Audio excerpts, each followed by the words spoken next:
Hello tout le monde, bienvenue dans ce nouvel épisode de Tour Zéro. Aujourd'hui, petit épisode assez chill finalement, parce que il s'est passé quelques événements ces 2 dernières semaines, et des événements où nos Français ont plutôt bien performé, notamment Arthur qui est là aujourd'hui. On va revenir un peu là-dessus évidemment, mais du coup l'idée c'était voilà, de faire un petit récap de ces événements-là, notamment du Calling d'Hambourg. Et par là même, peut-être parler un petit peu méta, prévision avec les Worlds qui arrivent dans, c'est quoi? C'est un tout petit peu plus d'un mois, un mois, une semaine, je crois, c'est le week-end Ouais, du c'est ça, 14-15, exactement, il moi me une semble. semaine, ouais. Donc ça va venir vite et du coup de voir un petit peu, peut-être, ce que toi tu as pensé, au vu de tes performances et de la méta ce week-end. Il y a eu une banlist en League of Legends aussi, donc voilà, on va juste faire un petit épisode, assez chill et pas très long, où on va juste un peu parler de tout ça avec comme fil conducteur, la victoire, de Paris et d'Hambourg de ta part et l'arrivée aux Worlds, dans un peu plus d'un mois. Du coup, bah, Yes. déjà, merci d'être là.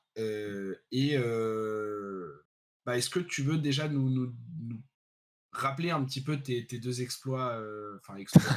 Maintenant, c'est plus c'est même plus forcément le terme qu'on utilise, mais voilà, tu as Ouais, très quand bien perfé au BH Paris avec, 2 teammates, qu'on connaît bien ouais, et la semaine d'après, rebelote, puisque, tu as très bien enchaîné au Calling d'Hambourg. Est-ce que tu veux du coup nous dire un tout petit peu quel deck tu as joué, la préparation peut-être que tu as eu en amont, le méta read que tu avais, ce genre de choses, un petit ouais, peu? vas-y. Et bah, du coup, déjà, donc il y a 2 semaines, enfin, il y a le week-end, pas ce week-end, mais le week-end d'avant, j'ai, j'ai joué le team trio le BH team trio à Paris, du coup, avec, Evan et Tom. Mmh. Donc moi, j'avais pick Verdance et Tom avait pris Syndra et Evan, Florian. Donc c'était un early read de la méta parce que c'était le week-end de la sortie de Super Slam, donc on savait pas Ouais. exactement ce qu'allait être super fort et tout. Mais on avait quand même le sentiment que Earth allait être super fort, notamment parce que, bah, Verdance déjà avait du support, Mmh. Florian avait eu un unban aussi de Germinate, donc elle avait un peu de support aussi et aussi parce que, Brut, gagnait en puissance et que Earth était a priori, fort contre, Brut. Ouais. Par exemple, on peut penser à Florian qui avait historiquement un super match-up KO Ouais. et ensuite, on avait pris Syndra aussi parce que, on pensait que, bah, Syndra c'est plutôt OK contre les Earths. Un peu favorable contre Florian, un peu favorable contre Verdance aussi a priori, pas mal contre Gravy Bone si jamais il en restait et heu et aussi parce que Tom aimait bien le deck Mmh. et heu au final je pense qu'on a fait des plutôt bons choix parce que, par exemple, du coup, la semaine d'après au Calling d'Hambourg, on a pu voir, que le perso le plus représenté pardon, c'était Syndra. Le deuxième le plus représenté c'était Verdance et je crois que le quatrième ça devait être Florian, un truc comme ça. Mmh. Hem, Yes. donc je pense qu'on était plutôt contents, de nos choix, BH Paris. En tout cas, ça nous a réussi, donc on était super heureux là-dessus Mmh. et heu et voilà et ensuite, j'ai un peu perdu le fil conducteur. C'était quoi le reste de la question? Bah, t'inquiète.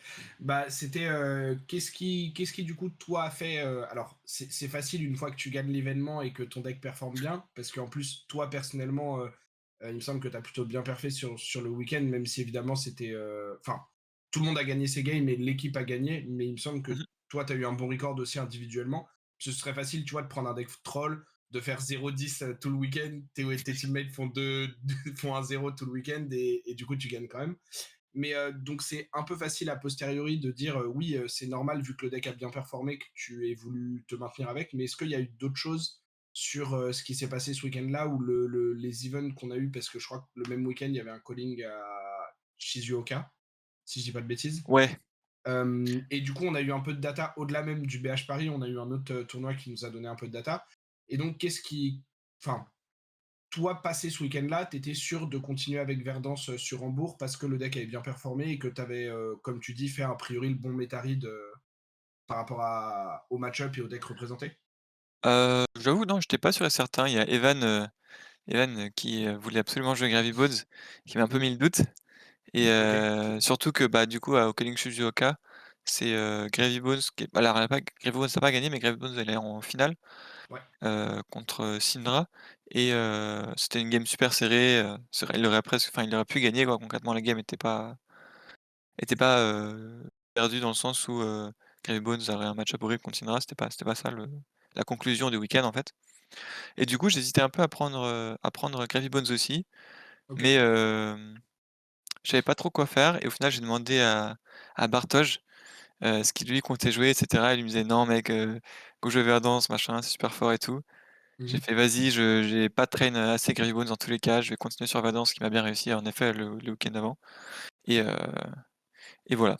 Du coup, c'était, Et un manque de train sur Gravy Bones, le fait que je pensais que quand même Verdansk c'était bien, que ça a bien réussi et que mes teammates aussi étaient plutôt d'accord, sur le OK. pick Gravy. Pardon, sur le pick Verdansk. Bah et puis, même si, Gravy, on sait qu'historiquement, il a réussi à battre, Syndra, à certains moments, si, tu attends Syndra comme un des persos les plus représentés, c'est pas forcément, évident non plus Ouais, d'aller sur Gravy Bones, qui est un match-up qui est un petit peu polarisé ou en tout cas plus que pour ouais, d'autres bien decks. sûr. Là où même si effectivement tu es théoriquement avec Gravy Bones très bien contre les decks Earth et contre Kaio, qui étaient globalement les trois autres decks, parce que c'est ça, hein, le top 5 plus représenté, il me semble, Mmh. c'est Gravy, les deux persos Earth, Syndra et Kaio.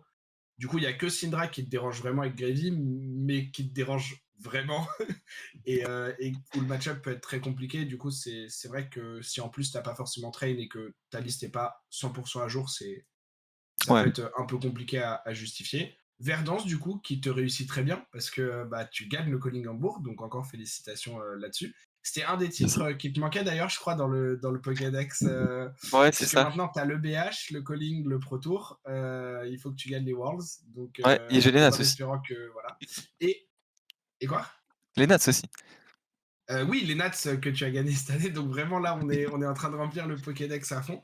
Bah, c'est vrai, je voyais des gens te complimenter sur Twitter. Tout à l'heure, je voyais le tweet de Pablo et c'est vrai que tu as une année qui est quand même assez réussie et qui, enfin, j'en profite pour faire la petite parenthèse, mais je trouve c'est cool parce que ça récompense ta régularité. Au-delà, enfin, oui, forcément, on va t'encenser quand tu vas gagner un calling, mais toi ou quelqu'un d'autre, parce que c'est un accomplissement qui reste, parce que voilà. Mais je trouve que ta régularité aussi, elle est assez solide et ça fait plaisir de voir que tes efforts et ton training sont récompensés. Est-ce que tu peux nous dire un petit peu sur le week-end du calling, du coup, les match-ups que tu as eu, est-ce que tu as affronté des decks qui étaient peut-être un peu hors méta, mais que tu as réussi à battre parce que ton deck était plus fort? Est-ce que tu as eu des match-ups un peu sous-représentés? Est-ce que voilà, est-ce que tu as tiré des conclusions, on va dire, de ce week-end liées à tes match-ups et aux résultats que tu as eu? Ouais. Bah, du coup, ce week-end, ouais, j'ai rejoué Verdansk, du coup, à Hambourg. J'ai croisé au début du tournoi, je crois que j'ai croisé pas mal de decks un peu de tout. J'ai croisé un Ouais, Riptide un Riptide en première ronde. ok, J'ai croisé une Kassai assez tôt. J'ai ok, croisé une Dorinthea. J'ai croisé un Est-ce que j'ai croisé un Florian? Je sais plus. Mais en tout cas, dans la première ronde, ouais, j'ai croisé des decks un peu variés et pas forcément, tu vois, le top 5 machin, ouais, les decks qu'on attend le plus et Verdansk, ça c'est une satisfaction. Je trouve que le deck est très fort dans un field open, dans le sens mm, où juste elle a un super, match-up spread et il y a très peu de match-up négatifs. Riptide, c'est pas forcément le deck qu'on attend le plus, tu vois? Bah, par exemple, c'est, super bon pour Verdansk. Kassai et Dorinthea, c'est pareil, c'est 2 match-ups qui sont censés être très bons pour Verdansk et en fait, il y a que quelques match-ups qui sont négatifs pour Verdansk. Ça va être, Gravy Bones, Ocilio peut-être, Kano peut-être et pas mm, grand-chose d'autre, quoi. Donc il y a eu une satisfaction à ce niveau-là, genre, c'est que, ouais, le deck performe bien, dans un field où tu sais pas trop ce que tu vas affronter parce qu'il y a juste énormément de match-up positifs. Là où, par exemple, le Gravy Bones, c'est un deck un peu plus polarisé qui va avoir, des match-up très positifs, mais aussi des match-up vraiment négatifs et par exemple, les Warriors, c'est super dur, les Ninjas, c'est dur ouais. et donc dans un field open où tu peux attendre plein de decks différents, tu peux te faire avoir, sur des decks inattendus, on va dire. Bah, c'est vrai que il y a un côté qui est, je trouve, des fois un peu mis sous silence dans les préparations de tournois, c'est que le calling, même si ça reste un tournoi où il y a un jour 2 où il y a en théorie plus de niveaux même encore que sur un Battle Arnold, plus de gens qui se déplacent, potentiellement des meilleurs joueurs, etc. Euh, Ça reste quand même un tournoi en open entry. Et ça ne veut pas dire qu'au Worlds ou au Pro Tour, tous les gens qui sont qualifiés sont forcément meilleurs que les gens que tu auras dans un calling ou inversement. C'est pas, enfin voilà, il y a pas Non, de bien sûr. 100% et 0% d'un côté, évidemment. Parce que là, on l'a vu, des gens comme Jacob Clemens, comme toi, comme Barto, j'y jouais aussi, je crois, ce week-end. Ouais. Comme j'ai oublié les noms, mais enfin, tu vois, tous les gens qui sont en top 8, globalement, on a vu des très belles games et il y avait beaucoup de niveaux. Mais c'est vrai que le fait que ce soit en open entry, ça fait qu'il y a quand même des gens qui viennent, c'est les locaux de Hambourg ou d'Allemagne qui font le déplacement parce que c'est pas très loin et on vient chiller avec les potes et du coup on peut ramener notre Riptide, on peut ramener notre X ou Y deck, notre Marlin, notre Puffin, parce que c'est des decks qui sont sympas et qu'on joue en armory. Là où tu as quand même moins ce phénomène aux Worlds, parce que tu as des gens qui font le déplacement pour ce tournoi-là et pas le calling le même week-end en étant qualifiés. Et donc les gens qui viennent pour jouer les Worlds ou les Pro Tours, en général, c'est un profil un petit peu différent. Même si évidemment, ça ne veut pas dire qu'il n'y aura jamais un Riptide ou une Puffin qui se balade dans la salle des Worlds, Non, bien mais je sûr. trouve qu'il y a quand même voilà, un petit peu de différence là-dessus. Et du coup, bah, comme tu le dis à juste titre, Verdance a cet énorme point fort, comme je trouve un peu comme Florian à ses débuts, Mmh. d'être ce deck un peu écrasant de value, ce deck un peu mid-range qui juste fait tellement des meilleurs chiffres que tous les decks un peu tiers 2, tiers 2.5, que juste ils vont avoir beaucoup de mal à te battre et tu vas pouvoir passer un peu sereinement ces premières rounds de calling où, comme tu dis, tu peux tomber sur Riptide, sur Kassai, sur ce genre de deck euh, qui, avec un deck plus polarisé, pourrait être un peu plus gênant. Mmh. Donc, euh, donc effectivement, ravi de ton choix là-dessus. Du coup, tu nous disais. Est-ce Ouais. que, du coup, indépendamment, alors évidemment, tu ne vas pas log dès maintenant et tu vas pas nous dire si c'est log, bien sûr, mais est-ce que, du coup, c'est quelque chose qui va changer peut-être ta vision sur le deck et sur d'autres decks comme Gravy Bones pour les Worlds en prenant en compte, évidemment, s'il n'y a pas de banlist, parce que, évidemment, une Ouais. banlist change aussi beaucoup de choses. Mais Bah, déjà, c'est sûr que ça m'a réconforté sur le fait que sur la puissance du deck. ouais, Parce que j'ai vu que, bah, le deck était très fort et que, par exemple, même un peu avant le tournoi, j'avais pu tester, match-up, Gravy Bones Verdance qui, avant les bans et la nouvelle carte, était vraiment très négatif pour Verdance. Et là, cette fois-ci, il était gagnable. On avait l'impression qu'il était gagnable. Donc ça ok, donnait plutôt des encouragements, vis-à-vis de ok, Verdance et de ce match-up-là. Et donc dans tous les cas, sur le fait, enfin avec, la manière dont s'est passé le tournoi, ça m'a réconforté sur le fait que j'ai pas mal de chances de jouer Verdance. Maintenant, comme tu dis, c'est pas rien n'est log pour l'instant. On ne sait pas comment les gens vont s'adapter au fait que Verdance c'est un très bon deck. Est-ce qu'il va y avoir juste plein de miroirs et que du coup va falloir plus stacker pour le miroir, ton deck va perdre en valeur d'un côté dans les autres match-up, etc. Ou est-ce que juste il y aura des counter picks à Verdance qui vont sortir? On ne sait pas encore et ça, on a un mois pour le voir en tout cas. mm, Mais oui, il y a des bonnes chances que, en tout cas Verdance, je le considère très fortement pour les Worlds et ouais, on va ok. voir quoi. Oui, bah de toute façon, rien n'est lock, encore moins à plus d'un mois de la Oui, oui. compétition, encore moins sachant qu'il peut toujours y avoir une banlist qui est annoncée et que on l'a vu, on va en reparler un petit peu après, mais on l'a vu avec celle du en Living Legend, ils peuvent aussi se permettre de faire une banlist avant. Enfin, on les a déjà vu faire des banlists hors date prévue s'ils estimaient qu'il y avait besoin de changer quelque chose ou de changer les dates. Donc c'est même pas sûr que Verdance, si elle est effectivement si dominante que ça, arrive aux Worlds dans l'état où elle est. Il y a des héros qui peuvent partir Living Legend aussi. Alors j'ai pas toutes les implications en tête, mais tu vois, si Florian et ou Kaio, par exemple, partent pendant la saison de ProQuest, Mmh. ou si Kano part pendant la saison de ProQuest, ça peut peut-être aussi libérer des choses Oui, oui, c'est vrai. d'un côté ou de l'autre. Tu vois, Florian qui part, même si Verdance sera toujours là, Florian qui part, ça libère potentiellement de la place pour certains decks mid-range.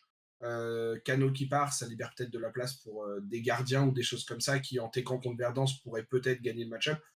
Il y a beaucoup de si, mais il peut se passer des choses qui font que le deck est remis un peu en cause. Même si à l'heure actuelle, bon, ça a quand même l'air d'être le meilleur deck du format et d'un petit cran, j'ai l'impression. avec, Ouais, il avait avec quand vraiment un même, gros voilà. conversion rate, par exemple, sur un Ouais, bourg. Il avait, ouais. du coup, c'était le deuxième deck le plus représenté. Il avait, 33 de conversion rate. Je crois que le deuxième c'était à 25, mais c'était un deck moins représenté. Bah, je crois que c'était genre Kano qui était autour des 25, mais avec beaucoup moins d'entrées au départ, donc forcément, peut-être plus de spécialistes et tout ça, et du coup, un taux de conversion qui a moins.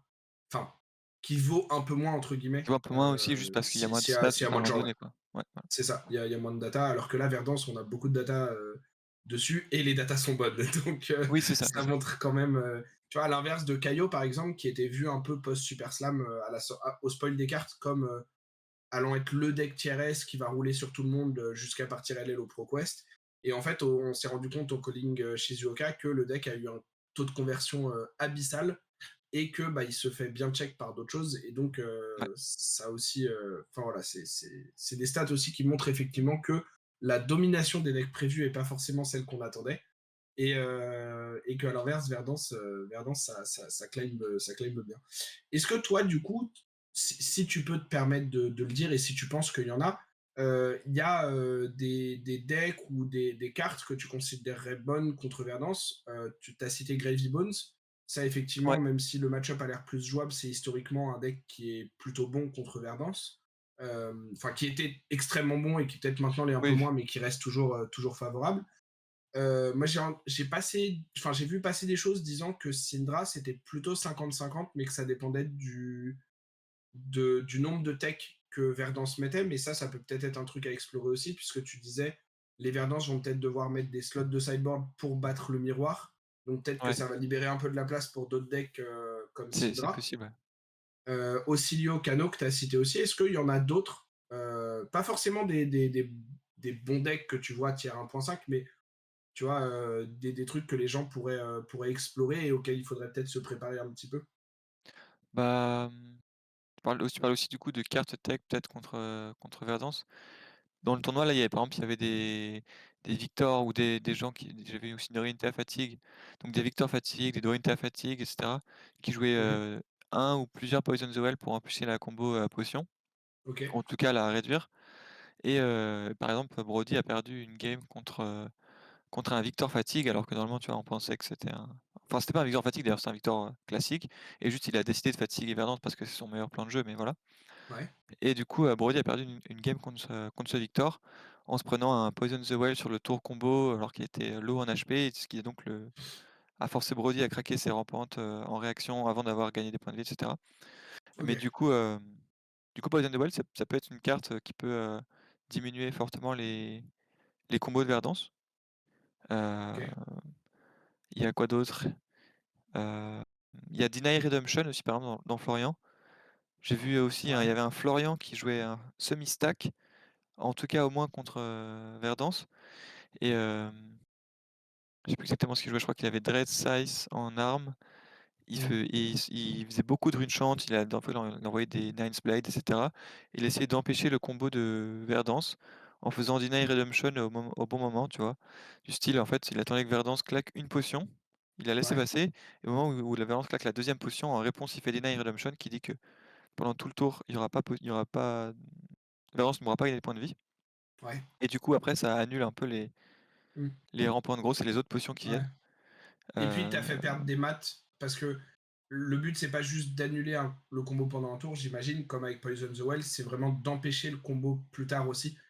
Et si tu attends que certaines potions soient claquées, en fait, Verdance, elle a pas forcément la capacité de faire 2 combos dans la game, ou en tout cas non, 2 non, non. gros combos dans la game. Et du coup, si tu en annules un, tu peux juste finir par la fatiguer, Ouais, c'est ça. je suppose, ouais, Bah, c'est ça typiquement si l'idée. tu fais Deny Redemption, sur, qui empêche, enfin on va dire qui font, gâcher 2 potions à Verdance, c'est-à-dire qu'il en reste plus Mmh, que 2.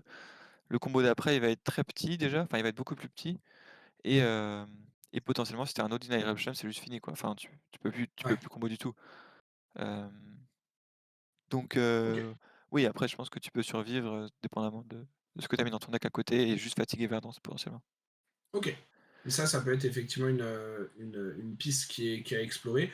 Ouais, Et ce sera intéressant de voir si c'est le cas sur les prochains events à Volley World, et voir si Verdance a les moyens de se prémunir contre ça, peut-être dans des match-ups attendus comme très très lents, de trouver une place de side pour une remembrance. Mais bon, ça commence à faire potentiellement beaucoup de places de side pour la même chose. Donc peut-être que Ouais, ce sera pas possible de le faire, mais il y a peut-être. J'aime bien moi ce jeu-là, tu vois. Je préfère quand c'est avec des équipements parce que c'est tout de suite sur la table et tout ça, mais j'aime bien ce mmh jeu, tu vois, de ah, mais la théorie du match-up, c'est ça, donc on va mettre ça à côté et on peut le gagner du coup. Mais du coup, la Verdance, elle peut remettre une autre carte qui counter la carte que tu as mis pour counter la carte. Et tu vois, de voir jusqu'où ça va dans les sideboards, ouais, parce que le premier qui arrête de mettre sa tech, en fait, il perd sur la tech précédente. Et du coup, c'est assez intéressant de voir à quel point les gens dédient du sideboard et des slots au fait d'avoir la carte de plus dans cette échelle de, tu vois, on ouais, va ouais. au counter. Et moi, j'ai hâte de voir ce genre de choses aussi. Un peu Et une bon, course à armement, cette histoire. ouais, exactement. C'est complètement ça. Genre, vraiment, genre, ok, je mets mes potions, mais du coup, maintenant, j'ai une quatrième potion. Donc, toi, tu dois répondre parce qu'avant, tu pouvais fatigue sur 3 mais plus sur 4. Donc, tu es obligé de répondre. Donc, tu vas mettre une tech contre les potions. Donc, moi, je vais mettre une tech contre ta tech contre les potions et tout. J'ai vu des gens parce qu'il y a une. Moi, j'ai suivi un peu les épopées d'une Pléiade ce week-end qui a fait jour 2 Ouais, qui, je crois, a battu une Verdance, ou deux, j'ai un doute, ou qui a perdu, mais en disant que c'était par des misplays de sa part. Alors, bon, ça vaut ce que ça vaut, mais. Et en fait, c'était une pléiade qui jouait un petit peu plus fatigue, et qui avait un plan de jeu auquel moi j'avais déjà un peu pensé contre Verdance, qui est sympa, et qui elle jouait des Righteous Cleansing, qui est mmh du coup une attaque gardien qui attaque à 10 et qui, si elle crush, donc si elle met plus de 4 dégâts, sachant que le deck est conçu pour pouvoir booster ses attaques et leur donner de l'évasion, donc les rendre plus difficiles à bloquer. En fait, tu regardes le top 5 du deck adverse et tu peux bannir une carte et toutes les cartes avec le même nom dans les 5 cartes. ouais, Et en fait, il disait que soit en counter stack, soit en un peu blind au premier six, s'il avait de la chance, il pouvait essayer de snipe des potions ou des rampant life, ouais, et d'enlever des cartes qui faisaient que du coup il craignait moins la combo. Et effectivement, bah en fait ça revient un peu au même. Tu empêches les potions d'arriver sur table plutôt que de les deny une fois qu'elles sont sur table, mais ça mmh revient un peu à ce principe de si t'empêches Verdance de faire son gros combo, bah c'est le problème de tous les decks qui ont des dégâts d'arcane et pas d'armes, c'est des decks qui sont fatigables par nature. Et, mmh euh, et ils ont en général accès à des combos pour passer au-dessus des decks fatigue. C'est le cas de Kano, c'est le cas un petit peu d'Ocilio d'une certaine manière avec les combos Gonine Flash et tout ça. C'est le cas de ouais. Verdance. Mais si tu arrives à deny ce combo-là, bah tu redeviens un deck qui peut plus activer ton bâton et qui juste genre Oui, oui, oui. perd à la fatigue. Donc ouais, c'est intéressant de voir qu'il y a des pistes quand même. Après, je pense que le problème est toujours un peu le même de si tu tech pour battre Verdance et que tu y arrives, à quel point ça t'a fait perdre des points dans d'autres match-ups, parce que Mmh bah dans une méta où il y a Verdance mais il y a aussi Syndra qui est très représenté, c'est pas du tout les mêmes techs. Tu vois, Verdance elle est très peu sensible aux défenses réactions, là où Syndra t'aimes bien avoir ces 0 pour 4 qui bloquent les breakpoints, t'aimes bien avoir Shelter, qui sont des cartes qui sont pas très bonnes contre Verdance. Ouais, Donc, donc mais ça va être intéressant de voir comment ça évolue. ouais, je suis curieux de voir du coup comment évolue comment se porte, Verdance quand elle est attendue comme étant le meilleur deck, parce que là, Mm, c'était pas forcément le cas du coup, je crois, à Hambourg. Et mm, elle a profité aussi du fait que, bah, il y avait des Victor qui étaient là pour essayer de battre les Syndra, des Kassai, pareil, pour essayer de battre les Syndra et les Gravy Bones peut-être. mm. Et en fait, quand elle aura la cible sur son dos, peut-être que ce sera plus dur pour elle, quoi. Mm. Ouais, ouais, bah c'est ça qui est. Enfin, c'est ça que je trouve intéressant aussi dans Flesh and Blood. J'ai dit plusieurs fois, même si je trouve que c'est de moins en moins le cas avec les nouveaux héros et les nouvelles cartes, mais j'ai dit souvent que t'avais sur les héros en général, dans Flesh and Blood, t'as un corps de deck qui est assez vite construit et qui bouge pas trop et qui est assez stable. Mais sur les techs de side, selon les match-ups que t'attends, selon comment tu vas aborder les match-ups, tu commences à avoir vraiment beaucoup de possibilités. Et je trouve que c'est hyper intéressant de voir, bah, comme tu dis, si Verdant c'est le deck le plus attendu, est-ce que tout le monde remet des Poison the Well dans son side? Est-ce que les brutes commencent à mettre des cartes qui pètent les objets de manière à pouvoir, Mmh. taper les potions? Parce que je crois que Reinhardt, par exemple, j'ai vu un tweet de Gênes passer. Reinhardt a un beau taux de conversion, en tout cas meilleur que Ah celui oui, de oui, Kaio sur le week-end. Et effectivement, dans une méta où les meilleurs decks, c'est des decks mid-range, des decks Earth et tout ça, Reinhardt a l'air de pas être un mauvais deck. Et ouais, Reinhardt, s'il joue pour avoir des bleus, fatiguer Verdance et qu'il a des Arc Smash qui détruisent les potions, ça peut être une autre manière, effectivement, d'empêcher le combo. Et donc, c'est. Enfin, voilà, c'est intéressant de voir qu'il y a pas mal de decks qui, théoriquement, peuvent avoir les armes s'ils s'attendent à Verdance et qu'ils veulent tech contre, de le faire. Et donc, il Ouais, bien faudra sûr. voir si dans les prochains. Je sais pas si tu as en tête le calendrier, mais s'il y a des callings encore avant les Worlds. Mais ce sera J'ai intéressant pas de en voir si tête, mais Verdance je est pense attendu que effectivement. oui. Mais j'ai pas en tête, donc je saurais pas te dire. Mais ouais, Euh, par exemple, il y bah, avait aussi même il y avait des victoires aussi qui avaient du AB6 ou AB5 avec des Arcanite Skullcap, du ouais. coup, ils étaient forcément en dessous en HP et puis ils avaient genre 2 ou 3 pièces d'AB de plus et Mm. qui essayaient de vraiment full fatigue. Donc il y a en effet des manières d'attaquer Verdance et en tout cas, d'essayer de le faire. A priori, Mm. je pense que si Verdance, peut dédier les slots infinis, dans son side, elle pourra passer fatigue, quoi qu'il en soit. Ouais. Mais, que ce soit avec des Evergreen, des Chanel, des So Mm. Tomorrow qui reprennent tout, des potions, il y a sûrement un moyen, mais le problème c'est que si tu as trop de personnes qui essaient de t'attaquer en même temps, que tu peux pas tout taker pour tout le monde et C'est ça, c'est ouais. dur de tout fit quoi, donc, on va voir comment Mm. ça se passe, quoi. Mais moi je trouve que c'est bien déjà parce que effectivement, des résultats de ce week-end, Verdance a l'air d'être un cran au-dessus du reste. En termes purement, tu vois, de power level et de méta représentation. Euh, mais ce qui est intéressant, je trouve, c'est que contrairement à une époque où il y avait des decks où ça avait l'air dur de tech contre et c'était un peu, bah, ça va rester les meilleurs decks et tout ça, là, je trouve qu'on est dans une méta plutôt saine parce que Verdance est attaquable. Tu vois, c'est-à-dire que moi, en tant que joueur semi-casu, semi-compétitif, je me dis pas en regardant les tournois, ah, je suis incapable de battre Verdance avec aucun deck. Il y a rien qui peut passer à part jouer le plus gros counter, genre Gravy Bones, Mmh. ou mettre 15 slots de sideboard contre. Je me dis, il y a des trucs qui peuvent peut-être attaquer le deck. Oui, le deck est très fort. Oui, le deck a des maths qui sont assez absurdes par moment. Oui, le deck a accès à des cartes comme Failing et tout ça. Mais tu vois, tu as des manières de l'attaquer. Et puis à côté de ça, tu as quand même Syndra et Kaio qui est très représenté, même s'il perf moins, qui sont deux decks agressifs, qui sont, surtout pour Syndra, bien placés dans la méta. Tu as aussi Lio qui est un peu en backup, en deck un petit peu aggro combo. Enfin, je trouve que tu as de la représentation de pas mal de decks différents. Et, Ouais, bah, c'est plutôt cool. que c'est plutôt cool, surtout quand les decks qui sont au top sont attaquables. Parce que Syndra, on l'a déjà vu par le passé, c'est un deck qui est attaquable. Quand tout le monde met de la prévention dans son deck, des shelters, Oui, bien voire sûr. des Calming Breeze, le deck perd en win rate. Verdance, c'est a priori un deck qui est attaquable. Donc c'est cool d'avoir des decks qui sont peut-être moins polarisés au top de la méta, parce que plus attaquables, et ils ferment moins la porte à des choses, tu vois. Mmh. Quand c'est Gravy qui est le top deck représenté et le top deck en termes de win rate, c'est très dur de justifier de prendre n'importe quel gardien, par exemple. Là, j'ai l'impression que Verdance, les gardiens comme Victor, comme Pléiade, euh, ont une possibilité d'un plan de jeu contre le deck. Est-ce que si Verdance tech contre ce plan de jeu, ça va réussir à marcher? Bon. Mais tu vois, tu te dis pas, ah non, j'ai pas le droit de jouer le deck, j'ai pas le droit de rapporter mon deck. Et je trouve que Ouais. c'est signe quand même d'un truc qui est assez sain actuellement. Et enfin, je crois que j'en parlais, je sais plus avec qui c'est, je me demande si c'était pas avec Enki récemment. Mais on trouvait effectivement que, bon, si t'aimes pas jouer Earth ou contre Earth, c'est pas ta bêta.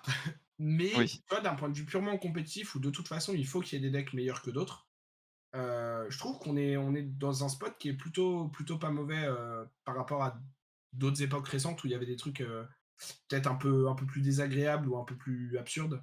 Euh, genre Nu ou Bones of Agony ou ce genre de Ouais, bien choses. sûr, bien sûr. Et c'est assez cool. Ouais Euh, et moi je trouvais aussi, on en parlait ce week-end que, Verdance, si c'est le meilleur deck, hein, parce que bon, pour l'instant ça a l'air d'être le cas, mais en soi on n'en est pas non plus sûr à 100. mhm. Je trouve que c'est un meilleur deck assez gentil. Il y a eu franchement, Oui, oui, oui, il y a eu plus oppressant, que ce je soit de suis l'aggro d'accord. comme Zen ou Lexi Mm, ou même, des trucs plus disruptifs, comme, mm. Nu et de la Enigma qui pouvait être très Ouais. oppressant. Là je trouve que Verdance c'est OK, genre, c'est un Bah, deck mid-range, il te laisse jouer, OK, il fait des maths un mm, peu meilleurs que toi, et c'est un peu comme je le vois un peu comme le Kaio à l'époque des Heavy-Hitters, en peut-être ouais. un peu plus unfair peut-être, Mm. mais Je dans le même suis, genre. je suis assez d'accord. Je suis assez d'accord. En fait, c'est un deck qui te bat parce qu'il est meilleur sur les maths. Alors, évidemment, il y a des spécificités, il y a des match-ups où c'est pas juste sur les maths, mais Oui, des fois c'est globalement, oui. c'est un deck qui te bat parce qu'il est meilleur en maths. Mais en fait, surtout dans un tournoi comme un calling en open entry, tu vois, si tu veux jouer ton deck qui a des un peu moins bons maths que Verdance, mais qui peut-être a un plan pour la battre quand même, bah, en fait, tu peux y aller. Tu vas peut-être quand même perdre tes games parce qu'elle va faire des meilleures maths, mais tu vas jouer la game. Et tu vois, tu vas pas genre t'asseoir à la table et au bout de 2 tours être en mode bah je peux rien faire, je peux pas jouer. Et je trouve que ça c'est cool, comme tu le disais par rapport à d'autres époques et d'autres méta où des fois t'arrivais, t'avais ton deck gardien et tout, t'étais content, tu venais en calling, tu venais jouer ton petit bravo, ton petit truc, puis tu tombais contre Enigma ou contre Nu et t'étais en mode bah super, genre j'ai pas le droit de jouer au jeu en fait. Ouais. Et je trouve que effectivement, c'est bien plus sain quand c'est comme ça, même si tu vas quand même probablement perdre les games parce que le deck en face est meilleur. Mais ça, c'est le principe d'une méta avec des top decks. Mais tu as le droit de jouer au jeu et ça gatekeep pas, ou en tout cas, ça a pas l'air de gatekeep trop de choses. Et, Mmh. et pour des tournois open entry, pour des gens qui viennent pas forcément pour faire top 8, mais pour faire jour 2, c'est cool qu'ils puissent jouer un peu ce qu'ils veulent. Pour les Worlds ou un Pro Tour, si ton deck il est moins bon en maths que Verdance et que du coup il ne pourra pas la battre, c'est pas grave. Si tu y vas, tu es là pour gagner et tu joues le meilleur deck. Oui, mais c'est ça. Alors, évidemment, c'est un raccourci un peu parce que tu n'as pas forcément les cartes. Mais si tu vas jouer un Pro Tour, normalement, la considération de oh, j'ai envie de jouer mon pet deck, mais il se fait battre par Verdance, mais c'est dommage. Ah non, tu joues le meilleur deck ou tu joues un deck qui, en tout cas, qui, selon toi, te donne Mmh. les meilleures chances de win. Donc je suis complètement d'accord avec ça et je trouve que c'est plutôt une bonne chose. Et, et tu vois, tu disais, est-ce que on n'est pas sûr que c'est le top deck Verdance, même si ça a l'air d'être le cas. Je trouve que c'est un truc qui est assez intéressant dans cette méta aussi et dans Flèche de manière générale, c'est que il y a beaucoup de tech cards, il y a beaucoup de petites choses dans les sideboards selon quel deck t'attends et tout ça qui peuvent vite changer des Ouais. match-ups et un win rate sur un week-end. Et du coup, je trouve que, à part quand on avait des choses qui étaient vraiment aberrantes en termes de power level ou de match-up polarisés, je trouve que dans l'histoire du jeu, ça a été. Il y a eu beaucoup de méta, dont celle-là, où c'était dur de définir le vrai meilleur deck. Tu vois ce Mmh. que je veux dire? Ouais, ouais. Et je trouve que c'est intéressant parce que ça revient un peu à ce qu'on disait juste avant de en fait, ça gatekeep pas grand-chose et peut-être qu'en fait, le meilleur deck, c'est pas Verdance, c'est, Gravy Bones parce qu'il bat Verdance. Mais en fait, si c'est Ouais. Gravy Bones le temps d'un week-end, bah, en fait, c'est Syndra. Mais si c'est Syndra, bah, en fait, peut-être que c'est à nouveau Verdance parce qu'elle tech contre Syndra et tu vois? Et du coup, je trouve que c'est intéressant et de voir, bah, les 3-4 week-ends qui arrivent, est-ce que ça va faire ce petit jeu de domino et du coup, où est-ce qu'on en sera pour les Worlds? Est-ce qu'on sera au point où c'est Syndra le meilleur deck ou c'est Verdance le meilleur deck ou... Tu vois, ça va être assez, assez intéressant, assez marrant, je pense, d'observer ça. Mais en parlant des Worlds, les Worlds, c'est pas que du CC. Ah oui. Il y a un autre format. Ouais. C'est pas du limité cette fois-ci. D'ailleurs, je fais une toute petite aparté. Est-ce que toi, en ayant joué un peu de limité Super Slam, est-ce que tu es plutôt content ou pas content en ne prenant pas en compte que c'est du Living Legend et que le format peut avoir ses problèmes, OK. mais juste sur le limité Super Slam, tu vois, est-ce que tu aurais préféré que ce soit full CC ou CC et Super Slam? Ouais. Hem, du coup, j'ai fait une AP de Super Slam, c'est pas énorme, hein, mais j'avoue que j'ai pas été, séduit par le format, d'un point de vue compétitif. Mhm. Je trouvais que, bah, les games étaient fun et que les persos étaient cool, et cetera. Mais franchement, j'aurais pas trop kiffé, devoir m'entraîner et jouer ça de manière compétitive parce que, je trouvais qu'il y avait pas mal de variances, pas mal de niveaux dans le format. Mhm. Hem, que ce soit pour certaines cartes qui sont super fortes, j'ai l'impression qu'il y avait pas mal de bombes dans le format qui Ouais, pouvaient influencer beaucoup de la puissance de tes decks. Des games aussi un peu à sens unique, par exemple, quand tu affrontais un gardien, quand il y avait un Laias à la table qui était tout seul ou avec, mhm. peu d'autres gardiens, il pouvait te faire des sorties où il te tuait genre, tour 2, tour 3 avec Ouais. une seule attaque et c'était pas super marrant.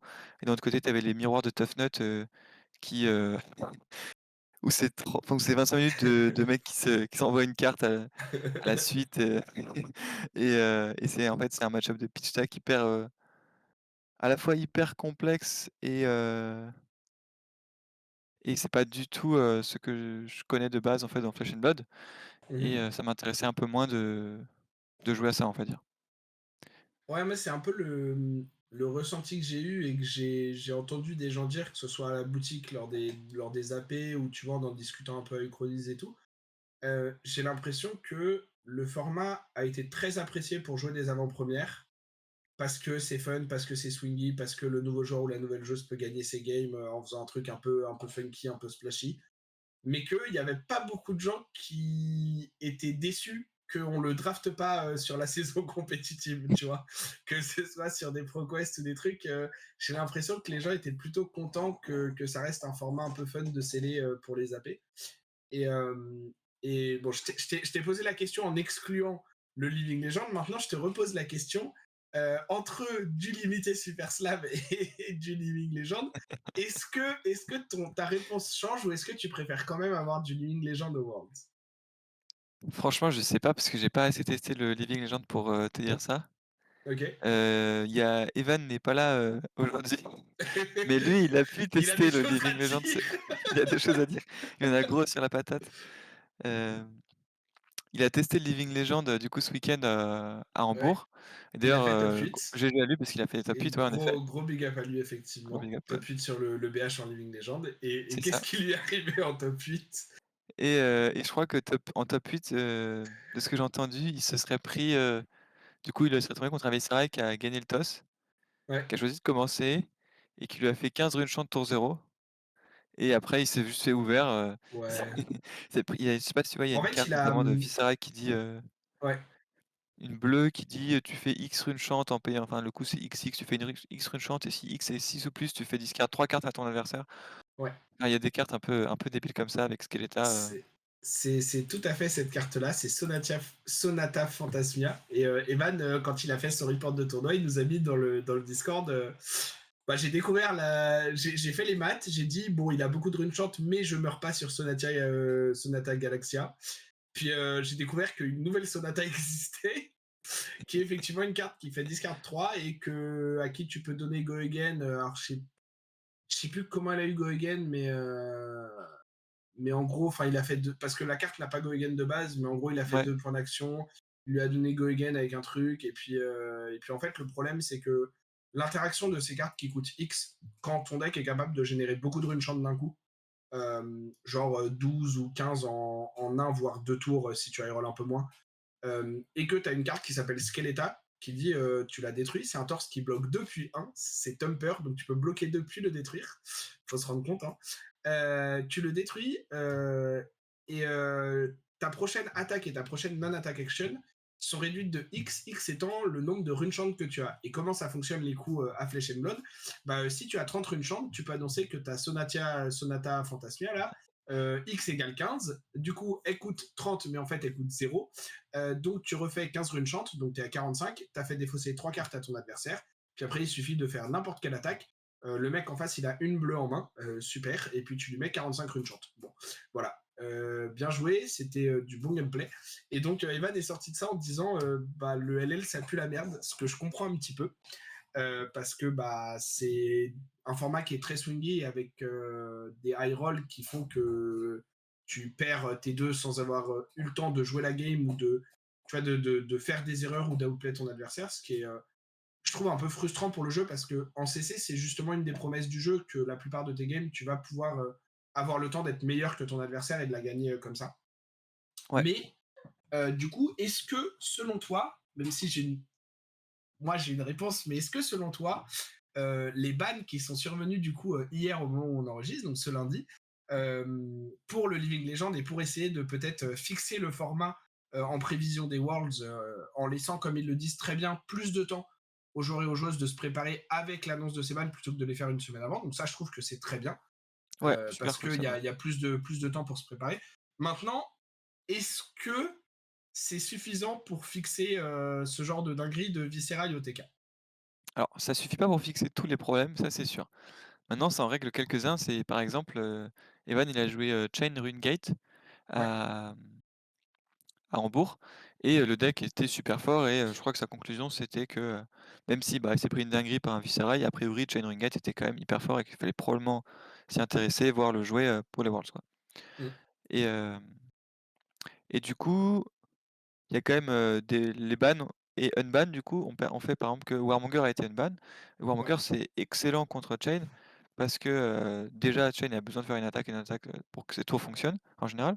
Mmh, Et aussi parce que Chain a des cartes, qui vont s'accumuler dans sa Blood Depth et que s'il peut pas les jouer en faisant des attaques et des attaques pendant le même tour, il va perdre des points de vie sur la Blood Depth.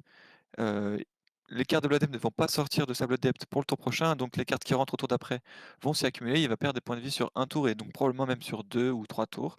Et en ouais. fait, ça lui fait extrêmement mal. Donc en fait, même Mmh si Chain ne s'est pas fait ban de cartes, directement, l'unban pour le coup lui fait probablement très mal. On n'a pas testé les nouveaux mh. match-up, avec 3 Warmongers à la place de 1, est-ce que ça change et cetera? Mais sur le papier, ça peut changer des choses, en tout cas, Ouais. à ce niveau-là. Parce que Ap du coup, juste pour rappeler rapidement, les restrictions et unrestrictions qui ont eu lieu pour le Living Legend, puisqu'il y a, à part les équipements, il n'y a pas de cartes qui sont ban, les cartes sont limitées à un dans le format. Il n'y a pas de cartes ban à part les cartes qui commencent le jeu sur l'arène, donc les équipements et armes. Zephyr Needle est banni, notamment du coup d'après l'article pour éviter la value que Zen avait avec sur 3 tours, parce que les games durent 3 tours, surtout quand c'est des decks aggro. Et en fait, sur 3 tours, même si tu arrivais à les casser avec une carte ou en demandant un bloc, ça générait trop de plus-value il y avait aussi quand qu'ils même ne voulaient pas l'interaction avec avoir. Upsticks and Run qui Et était ouais, mentionnée, je crois. Ouais. et effectivement, l'autre truc, c'était que il y a de plus en plus de cartes qui retrieve les dagues qui sont sorties en fait dans The Undead et qui permettent de rééquiper des dagues. Et pour la plupart qui sont on-rate, voire plutôt overrate, parce que Upstick and Run. Enfin, faut payer un pour rééquiper la dague, mais si de toute façon tu allais pitcher une bleue pour attaquer avec les deux Zephyr Needle, ou que de toute façon tu as une ressource grâce à ton torse parce que tu as fait un chi dans le tour, c'est juste une 0 pour 4 qui permettait de reprendre ton arme et du coup de recommencer ce train de value de t'es obligé de me donner une carte ou je suis overrate tous les tours. Les Contour Blessing ont été restricted, si je dis pas de bêtises, chaque couleur. Ouais, Donc je crois que on a c'est un droit à seul, un mais bleu, un jaune et un rouge, OK. je crois. Mais en tout cas, Contour Blessing n'est plus un plan de jeu pour le format parce qu'il Ouais. y en a plus assez de dispo. Et enfin, comme tu l'as mentionné, Warmonger's Diplomacy, qui était du coup restricted et à 1, notamment pour laisser de la place au Runeblade et notamment pour enlever un peu de counterplay contre ces classes à des decks comme Starvo.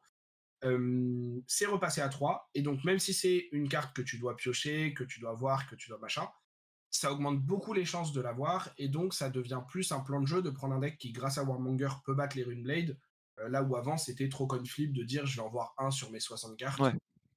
Voilà, là tu peux plus parier sur le fait que tu vas le voir, surtout si ton deck est pas trop mauvais contre Runeblade à côté. Mmh. Donc ouais, il y a les dingueries qui sont un peu plus contrôlables du niveau de Chain, grâce à Warmonger. Mhm. Les ninjas, du style du coup, il y avait Ira qui était super fort et Zen qui était très fort aussi en LL, qui prennent un gros coup avec Needle. Maintenant, il reste quand même, Starvo, je crois qu'il a pas pris de coup, et il y a moyen qu'il reste du coup super fort. Viserai, est-ce que c'est aussi grave que Chain de se prendre un Warmonger? Je sais pas. Probablement pas parce que Viserai stack, il peut juste dire, peace sans problème et faire que des non-attaques actions. Mhm. Donc à part sur le tour où il veut finir son adversaire en envoyant une attaque, heu, il pourra ouais, il y a un petit problème là, je crois. Pardon, Je j'ai- ma souris a ripé, excusez-moi, je suis de retour. OK, J'ai OK. quitté le vocal pendant 2 petites secondes, pardon. J'ai eu un petit bug. Excusez-moi, je suis de retour. OK et ouais, du coup, je disais que Viserai, souffre probablement moins de Warmonger que Chain, Mm. parce qu'il peut simplement dire peace et faire que des attaques action pendant son tour, Ouais, sauf faire un si tour c'est le de tour où il setup voulait kill quoi. Ouais, où il génère des runchants, surtout les Visceral Stack, comme on en parlait c'est au ça. début, que Evan a affronté en top 8, qui eux, pour le coup, alors ça peut delay leur kill turn d'un tour, ce qui Ouais, reste quand même pas inintéressant. Enfin, ça peut delay, encore que s'il a déjà assez de runchant, il va juste dire war et te faire l'attaque, ouais et voilà. Mais disons que ils sont beaucoup moins impactés que les autres Runeblade en ouais théorie. et les ouais, du coup, les ninjas quand même qui ont pris un coup et les ninjas, c'était un counter, à Viserai. Par exemple, Zen a gagné le tournoi à Hambourg, Mm. je crois notamment parce qu'il a pu tout simplement, prévenir tous les runes-chants de Viserai grâce à son torse et un chi Ouais. pour faire Zen State. Donc à voir comment la méta évolue. Probablement que c'est déjà une bonne direction de limiter un peu la puissance de Chain, grâce à Warmonger et aussi des ninjas grâce à Needle. Maintenant à voir si ça suffit, en vrai dur à dire. Sans Mmh. tester, c'est un peu dur à dire. Ouais, bah, de toute façon, ça va effectivement être, compliqué. Moi, je pense qu'il y a alors c'est peut-être une hot take, mais j'aime bien faire des hot takes dans ce podcast. Le gagnant de la banlist, pour moi, c'est Kano. Parce que, Kano peut, s'il a envie, en vrai, jouer Warmonger's Diplomacy, s'il veut essayer de de de stopper un peu, Runeblade. Kano, Ouais, si tech, il y a une carte, il y a une aura qui dit, «Si je dois prendre un dégât d'arcane, tu prends rien à la place» et qui oui. reste pendant un ou 2 tours, que tu peux mettre en arsenal contre Viscerai. Genre tu tutors avec les Sun in Lava, tu la mets en arsenal contre Pyroglyphe, non, un truc comme Viscerai. ça? C'est Pyroglyphe quelque chose, ouais. Qui vient de Everfest, et qui est une carte où tu peux, tu vois, tu la mets dans ton arsenal. Et en fait, pendant le reste de la game, tu dis, bah, si tu veux partir avec tes runes chantes parce que tes stacks, je peux juste la flash, et même si je perds Strider, c'est pas grave parce que je peux juste, moi, stacker un combo kill dans mon deck sans avoir besoin de Striders potentiellement, ou Mmh. avec les potions déjà vues, etc. Si Chain, qui était un très mauvais match-up, perd un peu en représentation à cause de Warmonger et que Nu disparaît aussi parce que CIB enfin, Conture Blessing n'est plus là, c'était a priori des mauvais match-up, donc tu perds des mauvais match-up. Si Starvo, au contraire, remonte, alors Starvo, c'est un deck qui, s'il est full power, peut atomiser tout le monde, on est bien d'accord. Ouais, bien sûr. Mais théoriquement, Kano fait partie des decks qui peuvent un peu échapper à sa disruption. Parce que comme Mmh. il peut jouer un instant en réponse au hit Ouais, ouais. trigger, bah en fait, il. Enfin, tu vois, le Crippling Crush dominate, t'es en mode oui, je vais prendre une grosse patate, mais je vais pouvoir jouer ma main quand même et essayer de la convertir, ce qui n'est pas le cas de d'autres decks. Et pareil, le fait que les ninjas perdent un peu en puissance, ça a l'air d'aider aussi Kano, qui pourrait se retrouver à être à nouveau un des decks les plus rapides du format. OK. Ce qui, je pense, n'était jamais le cas quand t'avais Zen avec deux Needle en face de toi sur la table, mais qui peut-être là, voilà. Après, j'ai pas du tout testé le format, donc c'est très hot take parce que Oui, j'aime bien en bien sûr. faire de temps en temps et voilà. Mais je me dis que le deck a quand même accès à des tomes, le deck a quand même, enfin tu vois, il y a, Ouais, il y a bien quand sûr. même des trucs pour Le deck a lui. Le deck, historiquement, à l'aile était fort. voilà, le deck fait un peu des singeries et là j'ai l'impression que ça va probablement pas suffire à le remettre en top deck, mais j'ai l'impression que les changements de la ban sont bons pour lui dans ce que ça devrait impliquer en termes de méta share sur d'autres decks, tu vois. Ouais, c'est vrai. Après, est-ce Bah, c'est que vrai ça que va Chain suffire? Chain, Bon, par exemple, ça devait être horrible parce que Chain, il avait oui, accès à Spell oui. Void 4 facilement, plus AB Wow. 3, je crois. Chain, il fait ce qu'il veut et il Ouais, te martèle à coup de 10 pour 0 depuis la vanish. Genre, c'est vraiment, ça, c'est ça. tu ne pouvais pas jouer, hein. Ouais. Je me souviens, je crois que c'est à l'époque en Blitz, qui, alors, c'est pas le même format qu'LL, mais bon, t'avais des games très swingy aussi. Je crois que c'est le seul deck contre lequel j'avais vraiment du mal à gagner avec Kano. Mmh. Et il me fallait vraiment des bonnes sorties. Tous les autres, j'avais un plan de jeu, tu pouvais win en étant meilleur que ton adversaire et tout. Chain, c'est Ouais. vraiment, à partir du moment où ils ont sorti le Spell Void 4, là, tu le regardais, t'étais en mode. Donc t'as Spell Void 4, AB3. Et tu me tues en 3 tours. Et voilà, et j'ai 2 tours pour te tuer parce que sinon je suis mort parce que t'as joué une main de 10 cartes depuis ta vanish et donc en fait t'as même l'AB en main pour payer quoi. Donc c'était compliqué et je pense que ça reste compliqué, mais si Chain disparaît un petit peu, enfin tu vas perdre un peu Mmh. en métachère, il y a un monde où voilà. Et Ouais. Kano, ça fait partie comme Zen des decks qui ont accès un peu à un, je vais pas dire un auto win button contre Visceral Stack, mais contre en tout cas une très bonne carte ou une très bonne interaction pour essayer de deny le match-up. Ouais, je suis pas sûr parce que Vice Stack, il doit quand même avoir, ah oui, c'est vrai, tu me parlais de pyroglyphique, OK. Oui, oui, c'est pyroglyphique. C'est Ouais, mais est-ce que ça fait pyroglyphique ou pas du coup, juste, bon, à voir, je sais pas comment ce match-up, c'est je sais je plus. sais pas parce que tu vois, en D'un fait, côté, il y a je sais Diadème, quoi, que aussi. c'est vrai qu'il y a Diadème aussi, hein. Ouais, je sais pas, c'est vrai que. Parce que moi, je l'avais joué à une époque en construit, où je jouais contre Viscera Stack et où du coup, il n'y avait pas encore Diadème. Et où en fait, justement, tu avais la pyroglyphique et juste tu disais, bah, si tu pars, tu perds tous tes runes et tu perds. Et sinon, juste je stack une combo et je te tue. Mais Ouais. c'est vrai que Diadème, ça fait que je peux pas vraiment stack de combo non plus. Donc c'est Ouais, faut peut-être voir. c'est peut-être intéressant. Mais en tout cas, ouais, c'est des changements qui devraient quand même impacter le format. Oui, ça, c'est sûr. a priori, surtout au niveau de Warmonger, par rapport au deck qui était perçu en tout cas, de votre côté comme le meilleur. Mmh. Hem, Ça n'empêche pas que le format va rester avec des games hyper swingy et Ouais, bah, des c'est un peu et un le power level qui est très, très haut, mais parce que c'est le ouais, but du format, hein, de toute façon, carrément. comme le désire LSS. Donc, faudra voir à quel point ça réduit quand même un petit peu ça et à quel point il n'y a pas juste deux nouveaux trucs broken au-dessus du reste qui émergent, comme avait l'air d'être Chain Rune-Gate dans le format. Euh, Est-ce que ça va être Viscera Stack? Est-ce que ça va être autre chose? Est-ce que Viscera Stack, on peut le contrer? Est-ce que, voilà, ce sera intéressant de voir. Toi, tu as prévu du coup quand même de bien. Enfin, oui, c'est un peu une question bête, mais tu as prévu de beaucoup travailler le format quand même ou d'un peu accepter que c'est de toute façon un format swingy et que tu vas prendre ce qui a l'air d'être le meilleur deck au vu des 3 prochains events qu'on peut avoir et. Non, bah, on va travailler le format dans tous les cas, c'est sûr.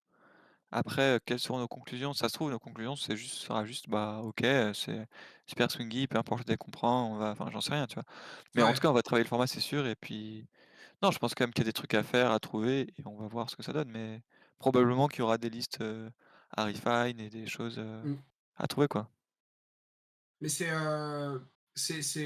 enfin, ouais, ma question, c'était un peu dans le sens de toute façon, le format est à travailler parce que tu vas pas World sans avoir travaillé un des 2 formats. Ouais, C'est voilà. un peu voilà. Mais effectivement, de voir, à quel point, le temps qui est mis dessus par les joueurs et les Ah oui, joueuses OK. est intéressant par rapport à peut-être une conclusion qui sera juste, parce que tu vois, genre, refine une liste, si c'est pour gagner 2 dans un match-up qui est à 10, c'est pas forcément hyper intéressant et à l'inverse, si tu te rends compte que, bah, tu pas capable de gagner de pourcentage, enfin toi, un joueur ou une joueuse n'est pas forcément capable de gagner de pourcentage dans certains match-up parce que juste, ça va trop dépendre de la sortie ou d'un truc, est-ce que ça vaudra le coup d'avoir passé beaucoup de temps. Mais bon, je pense que ça dépendra aussi forcément de à quel point la préparation en construit est facile aussi.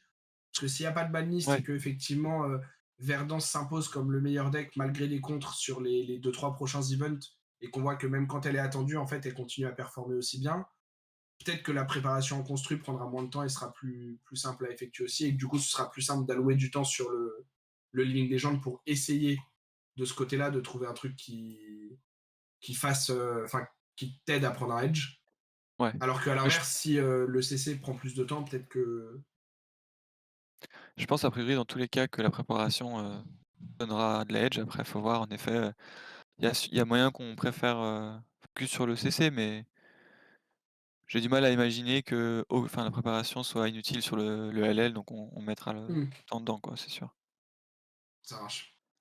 Intéressant. On verra du coup quelles sont les conclusions. Ouais. Un gros mois à attendre pour voir du coup quels seront les decks que Arthur aura pris avec lui dans le sac pour les Et Evan Worlds aussi.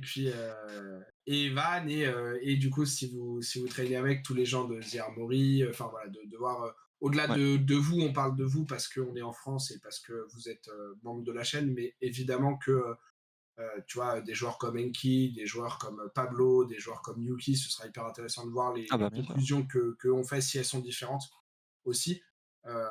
C'est pas dit qu'elles le seront, mais si elles sont différentes, de voir ce que chacun aura fait. Je me souviens, par rapport à ça, tu vois, un des trucs où j'avais trouvé le plus intéressant, je pense que c'était les Worlds de Barcelone, où toute la Wolfpack de l'époque, à part Mara Faris, si je dis Ouais. pas de bêtises, était arrivée, ou en tout cas une grosse partie était arrivée avec Bravo, Ah oui. ce qui était pas du tout les conclusions d'autres bons joueurs à Ouais, l'époque, a ouais. priori. Enfin, tu Ouais. vois, enfin, il y avait vraiment que eux dans la salle, a priori, qui étaient arrivés à la conclusion que Bravo c'était le meilleur choix pour l'événement. Mmh. Et encore une fois, enfin, je me souviens plus de toutes les implications de l'époque, donc c'est pas pour refaire la conversation, mais à tort ou à raison. Mais tu vois, c'était intéressant de voir que c'était les seuls à avoir eu ce read-là, Oui. alors que plein d'autres avaient fait un read très différent, qui a plus ou moins marché pour chaque personne, à droite, à gauche, et qui était plus ou moins bon et bien fondé. Mais voilà, moi j'ai hâte de voir un peu ça, et je trouve que de ce point de vue-là, en tant que viewer, c'est sympa d'avoir un deuxième format qui est un format construit, parce que c'est plus facile en tant que viewer, surtout si t'as pas trop traîné le format, de voir les conclusions des gros joueurs et de juste voir. ah bah toute cette team a apporté tel héros et toute cette team a apporté tel autre héros en LL, que de voir les conclusions qui sont tirées sur les pods de draft. Parce que je trouve que c'est plus dur de voir, ah bah tous les mecs de cette même team ont forcé Gravy parce que les reads en draft dans le training, c'était que Gravy était le meilleur deck et que machin. Je trouve qu'en tant que viewer un peu plus casu, c'est plus dur à voir. Et Bah, là, du même en coup, ça fait, il y va a être d'autres sympa facteurs, de voir ça. ouais, il y a d'autres facteurs, dans ta une conclusion d'un entraînement de draft, ça peut être, OK, Gravy est plus fort, on va plus souvent pick Gravy, mais au final, si à la table, on te passe des bonnes cartes pour Puffin, tu vas quand même partir Puffin peut-être. Oui, bien sûr, Donc bien sûr. les conclusions, sur, le draft, elles sont beaucoup plus difficiles à observer, en effet, Ouais, d'un point de vue extérieur clairement. et en vrai, je crois que de manière générale, d'un point de vue viewership, c'est plus apprécié les formats construits que les formats limités Ouais. et Ouais. Puis en plus, là, ça après va être un format spectacle, donc ouais, c'est ça. Ça va être il va se marrant. Dans passer tous des les cas, choses. ça sera marrant et il y aura des Ouais. trucs, Bah, je pense que pour le coup, tu vois, et puis je pense qu'on terminera là-dessus, mais c'est intéressant parce que j'ai l'impression, en tout cas des échos que j'ai eu en France, j'ai pas forcément vu beaucoup de nationales, et puis on verra aussi a posteriori, mais j'ai l'impression que globalement, les gens étaient contents qu'il y ait du LL au Worlds. Tu vois, ouais, le retour global, j'ai l'impression que c'était plutôt que le format est pas forcément très simple à préparer, que c'est très swingy, que t'as pas forcément beaucoup de edge. On verra si après un mois de training, ce sera toujours la conclusion des différentes teams et des joueurs et joueuses. Mais tu vois, j'avais l'impression que le ressenti était plutôt pas forcément hyper positif du côté des personnes compétitives qui vont participer à l'event. Mais du coup, c'est intéressant de voir si le viewership est plus gros que sur les Worlds ou les Pro Tours précédents, de par ce format-là qui est plus sympa à suivre pour les viewers. Peut-être qu'il y a une question à se poser de ce point de vue-là. Est-ce que c'est rentable pour LSS de le faire ou pas, quitte à se mettre un peu une partie de leur commu compétitive à dos? Est-ce que ce sera pas. Enfin, tu vois, enfin, je pense que ça, ce sera intéressant à observer aussi parce que euh, à l'époque où il y avait du Blitz aux Worlds, ça avait été enlevé parce que le format était trop swingy et je pense que LSS s'en est rendu compte que les retours étaient pas bons de la part de la commu compétitive et tout. Moi, en tant que viewer, j'avais adoré regarder des games de OK. Islander, Kano, Reinhardt, même s'il y avait du high roll et tout. J'avais Ouais. adoré parce que, bah, comme tu disais, tu peux plus facilement voir les conclusions que les personnes plus fortes que toi ont tirées de leur entraînement, de par rien que le choix du héros ou du deck qu'ils apportent. Et je trouve que voilà, tu te rends plus facilement compte de ce qui se passe et de ce qui a pu se passer en amont en termes de préparation que sur du draft. Donc ce sera intéressant de voir si ça se traduit vraiment par des chiffres. Et du coup, si c'est un truc que LSS euh, utilise pour justifier cette décision et pour la maintenir going forward, ou si à l'inverse, le tollé est tel parce que tout le monde, après avoir joué l'event, dit c'était ultra swingy, on a vu Pintor perdre en stream sans rien pouvoir faire alors que normalement c'est un des meilleurs joueurs du monde. Enfin, tu vois, ça peut aussi Ouais. être un backlash. Donc Ouais, voilà, bah, ce on va sera voir en vrai. intéressant Dans tous les cas, je à pense que c'est un voir. test aussi du côté de LSS, le Bien format sûr. et c'est plutôt cool, on teste vraiment le format d'un point de vue compétitif, que ce soit pas juste un calling où il y a que les gens qui sont, que les locaux, on va dire, qui y vont et cetera. Donc Mm. non, c'est cool de Bah, tester une fois, on va voir si ça ce que ça donne mm. et si, ça vaut le coup d'en refaire ou pas, quoi. Ouais. Bah, de toute façon, s'ils veulent. Enfin, on voyait depuis un an qu'ils avaient envie que ça devienne un de leurs formats principaux sur le circuit compétitif. Mais effectivement, tant que c'était pas un Pro Tour ou des Worlds, ça restait un peu abstrait. Et là, Ouais, peut-être que ça va pas bien marcher du tout et que la décision sera revue. Peut-être que ça va très bien marcher. Mais effectivement, tu dois passer par là pour faire le vrai test de est-ce que c'est jouable et est-ce que c'est viable que ce soit un de tes formats compétitifs parce que tant que tu le fais pas, c'est pas. Enfin, comme tu dis, quand t'es sur un calling en open entry avec entre guillemets que les locaux ou presque qui viennent, c'est pas ça c'est pas ça ta représentation de gens qui vont aller faire des Worlds ou un Pro Tour. mmh Donc tu as besoin de passer par ce test-là et peut-être que ça va être un tollé, peut-être que ça va être très bien. On verra. Ce sera à suivre sur la chaîne de YouTube de LSS et puis peut-être je n'ai aucune info donc c'est absolument pas une annonce mais peut-être que Fiendal Café recastera parce que je sais qu'ils ont pris l'habitude maintenant de caster pas mal Ouais. les events inter. Après, tu vois, je dis ça, mais ça va être de plus en plus compliqué pour eux parce qu'ils ont de plus en plus de gens qui y vont.